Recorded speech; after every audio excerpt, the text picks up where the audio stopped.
Assalamualaikum warahmatullahi wabarakatuh. Kita berjumpa di kuliah budidaya perairan tawar, dan ini adalah materi tentang pembenihan. Check it out.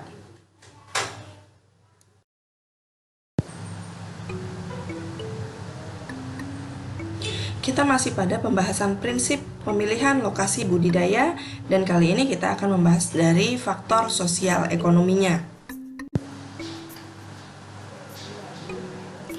Yang pertama akan kita bahas adalah mengenai kepemilikan lokasi. Lokasi yang dipilih untuk pengembangan usaha budidaya perairan, peruntukannya harus jelas sehingga tidak berbenturan dengan kepentingan instansi atau lembaga lain di kemudian hari. Apakah status tanah tersebut adalah milik negara, tanah adat, atau tanah garapan, atau tanah milik, atau tanah yang berada di kawasan konservasi, atau tanah untuk peruntukan yang lain, itu harus jelas. Status kepemilikan tanah sebaiknya dilengkapi dengan sertifikat karena akan sangat berguna mengatasi masalah sengketa tanah ataupun sebagai agunan untuk mengajukan kredit pada bank atau lembaga keuangan lainnya. Usaha budidaya perairan yang dikembangkan di kawasan sungai, waduk, danau, dan berbagai genangan air lainnya yang dimanfaatkan untuk orang banyak harus selalu mengacu pada tata ruang peruntukannya.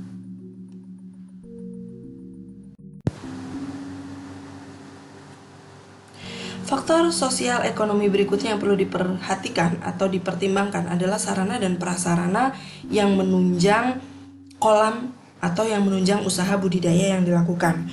Lokasi yang dipilih untuk membuka usaha budidaya perairan harus dapat dijangkau dengan mudah dari berbagai arah agar pengadaan benih, pengadaan alat dan bahan, pengadaan pakan, pemasaran hasil panen, dan keperluan kebutuhan lainnya dapat berjalan dengan lancar. Sarana dan prasarana transportasi juga perlu dipertimbangkan menyangkut kecepatan dan ketepatan pengangkutan bahan dan alat. Misalnya pada pengangkutan benih, selain harus cepat untuk menekan biaya pengangkutan, juga harus dapat menekan tingkat kematian. Lalu transportasi untuk mengemas ikan atau mendistribusikan ikan itu harus dapat dilakukan melalui berbagai jalan ya, bisa darat, laut, sungai maupun udara.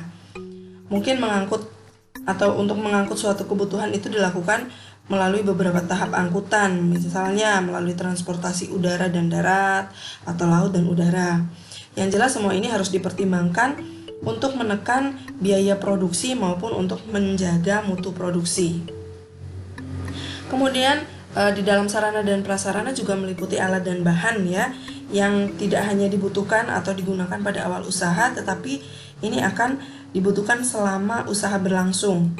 Maka perlu disediakan dalam jumlah yang cukup. Sewaktu-waktu itu dibutuhkan bisa langsung diambil. Ini untuk menekan biaya investasi, kelancaran untuk penyediaan alat dan bahannya di sekitar lokasi budidaya itu sangat diperlukan ya. Menggunakan bahan lokal itu akan lebih menguntungkan bagi penduduk setempat jika mereka dapat memproduksi. Namun harus dipertimbangkan juga faktor-faktor dampak yang mungkin ditimbulkan seperti tekanan terhadap sumber daya yang dalam jangka panjang bisa berdampak pada ekonomi masyarakat.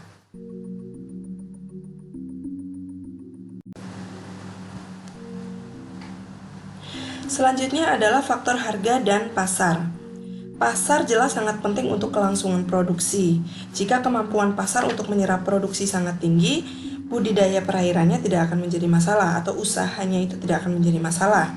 Tapi sebaliknya, jika pasar tidak menyediakan kemungkinan untuk menyerap produk budidaya perairan, mau tidak mau usaha yang dirintis akan mengalami kerugian. Pada keadaan sekarang ini, sebetulnya dikenal beberapa jenis pasar yang dapat dijadikan sebagai tempat menyalurkan produksi budidaya perairan ya. Ada pasar umum, pasar atau tempat pelelangan ikan, pasar swalayan, pasar khusus, dan pasar ekspor. Nah, sekian banyak jenis pasar, tidak boleh ditutup kemungkinan bahwa ada jenis pasar lain yang tidak nyata-nyata tampak sebagai pasar. Misalnya adalah pasar warung ya. Di sini kita bisa lihat warung-warung yang menjual menu ikan itu sangat banyak akhir-akhir ini, dan itu menyerap hasil produksi sangat tinggi sebetulnya. Masyarakat menyenangi sebuah tempat yang bisa menyediakan kebutuhan yang enak tapi murah. Itu juga salah satu bentuk tempat untuk menyalurkan hasil produksi. Lalu kemudian ada toko-toko hobiis atau langsung menyasar ke hobiis perikanannya. Ini terutama untuk ikan hias ya. Jadi dia atau mereka adalah konsumennya adalah mereka yang hobi memelihara atau merawat ikan baik itu di akuarium maupun kolam ya.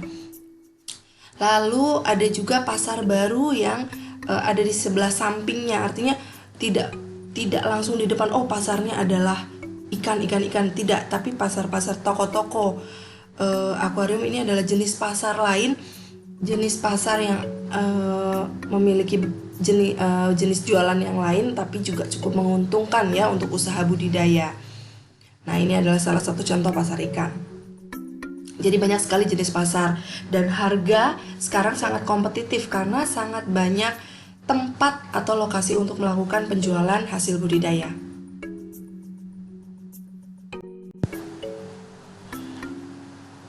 Dalam budidaya perairan, faktor keamanan usaha itu sangat penting.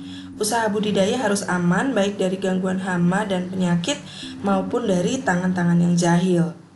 Jadi wadah, kalau kita punya budidaya, wadah harus selalu dikontrol untuk mencegah gangguan hama seperti ikan buas, burung, dan ular. Pencegahan serangan hama juga bisa dilakukan dengan merekayasa wadah budidaya, seperti misalnya kolamnya atau fibernya, baknya ditutup ya, sehingga wadah tersebut tidak mengalami kerusakan yang akan memberi peluang terhadap masuknya hama. Pencegahan dari pencurian bisa dilakukan dengan menjaga areal budidaya. Artinya areal pemeliharaan tidak dibiarkan, terutama jika di daerah tersebut rawan pencurian. Ini juga perlu ya, ada juga hal yang perlu diperhatikan bahwa agar dalam membuka usaha budidaya perairan di suatu daerah tidak sampai membawa dampak yang merugikan masyarakat di sekitarnya, karena hal ini bisa mengundang protes dan perlawanan dari masyarakat. Pencurian kecil-kecilan hingga penutupan paksa lokasi usaha adalah bentuk protes yang tidak bisa dikendalikan hanya dengan memanfaatkan aparat keamanan saja.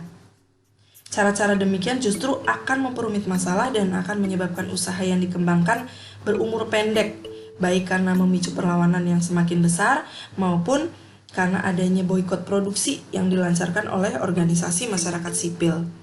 Ya, ini adalah gambaran beberapa hama ya. Ini maling ikan ya. Dan ini mungkin di sini ini karena dekat pemukiman ya, dia rawan. Ini ya burung, ular ya. Adalah contoh-contoh hama yang mengancam usaha budidaya. Yang terakhir adalah mengenai partisipasi dan kemitraan. Jadi, usaha budidaya perairan yang dikembangkan itu harus memperhatikan lingkungan setempat. Akan menjadi sesuatu yang sangat mengerikan jika usaha yang dikembangkan bisa menjadi predator yang justru mematikan usaha-usaha rakyat. Usaha yang demikian hanya membangun dan menciptakan musuh bagi dirinya sendiri. Pelibatan masyarakat lokal dapat dilakukan dalam berbagai bentuk secara transparan dan proporsional. Usaha-usaha yang telah dikembangkan oleh masyarakat bisa dilibatkan dalam pola kemitraan yang memungkinkan usaha-usaha rakyat dapat memproduksi komoditas budidaya yang berkualitas. Kalau dengan pola kemitraan, petani ikan kecil bisa memproduksi ikan-ikan budidaya yang unggul sehingga bisa diserap pasar. Tapi tentunya unit usaha skala besarnya itu yang menampung harus bisa memberikan berbagai bantuan teknis ya untuk hal itu. Usaha skala besar juga dapat ya tadi seperti sudah disebut dapat menampung hasil produksi yang dihasilkan oleh petani-petani ikan kecil. Banyak cara-cara eksploitasi yang halus yang tidak baik sehingga pada akhirnya akan merugikan petani-petani kecil. Nah, ini adalah sebuah ketimpangan dan bukan sebuah cara kemitraan yang baik.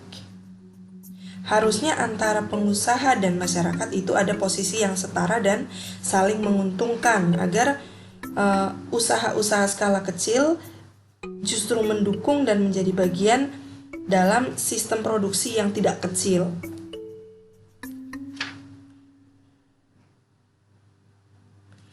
Jadi harus sangat diperhatikan ya partisipasi antara pengusaha dengan masyarakat.